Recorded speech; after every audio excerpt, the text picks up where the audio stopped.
最近咧，香港政府咧係臨時剎停咗原本喺9月推行嘅籃球博彩嘅。咁嘅原因咧係因為咧呢個所謂嘅預測市場 prediction markets 咧發展非常之迅速，政府咧擔心咧會帶來一啲不確定性。咁亦都因為咁咧，令到大家咧開始關注咧一樣嘢叫做 prediction markets 預測市場。預測市場係一個平台嚟嘅，讓人可以投注大量嘅未來事件。呢啲事件咧由一啲大事，好似美伊嘅停火，去到咧聽日香港嘅最高溫度等等，以至當然包括埋體育嘅賽事啦，都可以下注嘅。下注嘅基本嘅原理同邏輯咧，就係你可以對於 yes 或者 no 進行下注。佢同傳統嘅賭博有啲唔同嘅。傳統賭博通常有個莊家嘅，嗰個可能係賭場，可能係馬會啦。咁咧佢會設定一啲嘅賠率，咁咧你去下注，所以你係同個莊家對賭嘅。但係喺呢個 prediction market 裏邊咧，其實就係人與人之間係互相就住邊個下注 yes， 邊個下注 no 進行對賭嘅。咁所以咧預測市場咧可以話係一個咧龐大而分散嘅信息聚合器，佢咧往往以呢個概率嘅形式去呈現啦。所以其實有啲外國嘅媒體咧，甚至係會持續咁樣去報導咧呢啲預測市場裏邊嘅 yes or no 嘅比例嘅，就將佢當成咧好似係呢個 GDP 或者係咧呢個每日會出現嘅道瓊斯指數咁樣。例如咧幾日前咧，我就去過其中一個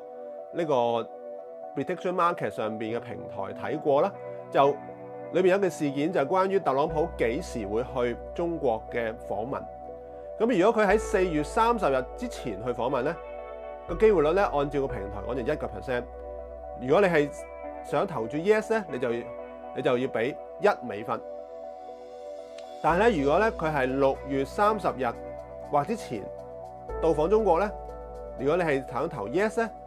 個機會率就係90%，你就要去投注一股咧係投注$90。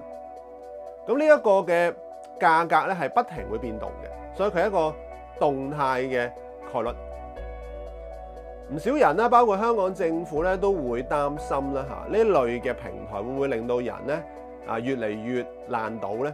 又或者可能會擔心佢會唔會咧搶咗馬會賭場嘅生意咧嚇？但係咧，我哋不妨咧可以借用一位已故嘅學者，佢嘅名叫做 Ian Hacking 嘅觀點，去問另一串唔同嘅問題，包括就係話呢一啲嘅概率數據究竟係一咩嘅性質咧？佢會帶來一點樣嘅新嘅社會變化咧？喺2年前過身嘅 Ian Hacking 咧，係一位加拿大人，佢係一位咧非常之著名嘅哲學家啦，同埋歷史學家。佢專注研究咧係科學概念嘅歷史，喺呢個領域裏邊咧，佢可以話係權威。佢出咗2本好出名嘅書，第一本書叫做《The Emergence of Probability》，第二本書咧叫做《The Taming of Chance》。Ian Hacking 咧嘅研究發現咧，概率嘅數學理論咧，大概喺17世紀中期咧已經發展出嚟，但係就去到咧大概19世紀咧，先至大量地運用咗喺統計學裏邊。中間經過咗200-300年嘅時間，喺呢個過程裏邊咧，發生咗2件思想上嘅變化。一個咧就係所謂嘅決定論咧，係慢慢被侵蝕；另一樣嘢咧就係出現咗一種叫做統計學嘅學科，嚟大量地運用咧概率理論嘅觀念。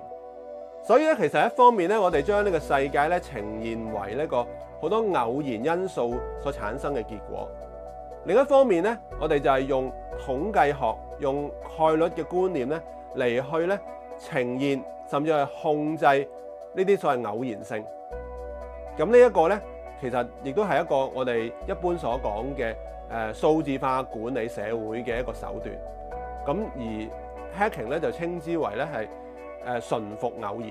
但係近年嘅預測市場咧，似乎有啲唔同啦。即係我睇裏邊咧，我哋揾唔到一啲所謂常態嘅分佈，亦都唔係去揾咧距離常態分佈有偏差嘅東西咧嚟去進行預測以致影響我哋嘅決策。而係咧，我哋咧係被暴露喺咧大量咧即係不確定嘅未來事件裏邊進行各種各類嘅賭博，所以我會稱之為咧係一種野性嘅偶然。預測市場係一種新興嘅事物啦，可能需要相當長嘅時間咧，我哋先至可以研究啦、討論出一啲嘅結論出嚟嘅。但我個人就認為咧，新興市場好明顯咧就係構成一種新嘅個人同公共事件嘅關係，而呢樣嘢咧亦都同成個社會嘅趨勢變化係有關嘅。例如咧，美國同伊朗嘅戰爭為例啦嚇，喺過去呢啲戰爭咧，通常咧會引發大規模嘅反戰、集體嘅動員嘅，但今次似乎唔係噃，而咧可能有更加多嘅人咧係會去諗、去關心呢場戰爭幾時會完咧嚇。個情況有少少似咧喺 prediction market 上邊咧，啲人估究竟係幾時會完？係一場嘅賭博，係一場咧個人嘅風險嘅管理，甚至咧我喺度諗緊，唔單單係個人或者係包括埋一啲國家嘅領袖，當佢去進行呢個決策參戰嘅時候，會唔會其實都係好似喺一個 prediction market 裏邊一樣，佢哋睇住個賠率嚟去進行下注呢？